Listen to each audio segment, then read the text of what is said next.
my life. These are of people saying why I left the Hebrew Israelites.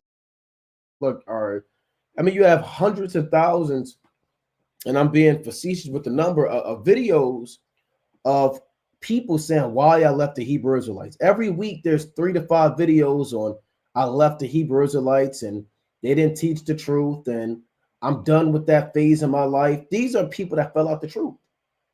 These are people whom Yahweh Bashmi Awashai has taken his Holy Spirit from. And if you're not mindful and careful, then that spirit can also be taken from you. You know, let's go to Second Peter, right? This is Second Peter, Slakia. Second Maccabees chapter 1 and verse number 9, right? Second Maccabees 1 and 9. And now see that ye keep the Feast of Tabernacles and the month of Caslu. So we keep the month of Caslu is the 9th month. That is the month that you are currently in. But we keep the Feast of Dedication as the Feast of Tabernacles, meaning the time period that we keep it, and the first day being a Sabbath and the 8th day being a Sabbath are patterned after the Feast of Tabernacles, right? So again, this feast day is 8 days long, right? So we're going to go into 8 ways to stay on fire, to keep your fire burning. Let's jump down to 2 Peter chapter 1 and 18. Therefore, whereas we are now proposed to keep the purification of the temple upon the 25th day of the month Caslu, we thought it necessary to certify you thereof.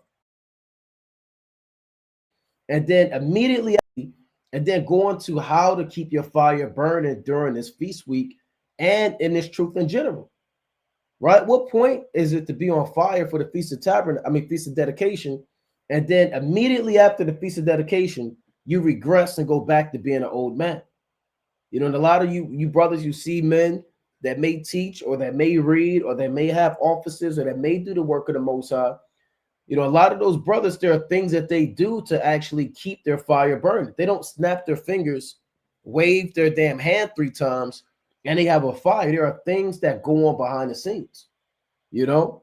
So I want to jump down to 2 Peter. So I keep saying 2 Peter, right? I must have to go into that later, right? We'll see, right? 2 Maccabees, right? 2 Maccabees chapter 1, and I'm going to jump down to verse 20, right? So let's read about the fire that Nehemiah had. Now, after many years, when it pleased the Most High, Nehemiah, being sent from the kings of Persia, did send up the posterity of those priests that had hid it to the fire. But when they told us, they found no fire but thick water. So when you read the account, Nehemiah knew that the priests were commissioned to hide the fire that was upon the altar.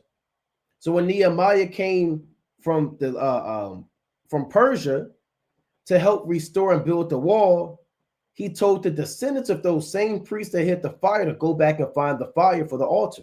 They couldn't find the fire, but they can only find the thick water, right? Reading on. Then commanded he them to draw it up and to bring it.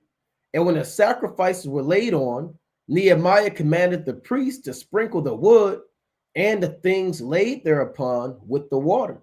You're going to find out that the water that they had, the thick water, when you read the rest of this account in 2 Maccabees, right? It's called Naphthar or Nephi.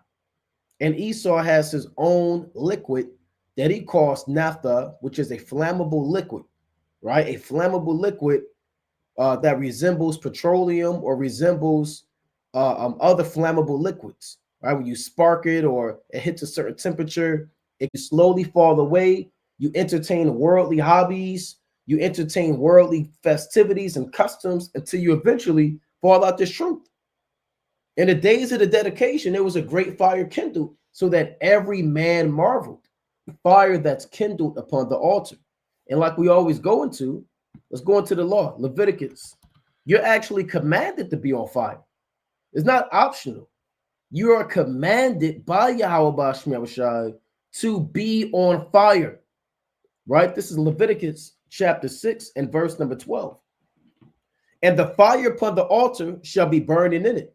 It shall not be put out. And the priest shall burn wood on it every morning and lay the burnt offering in order upon it.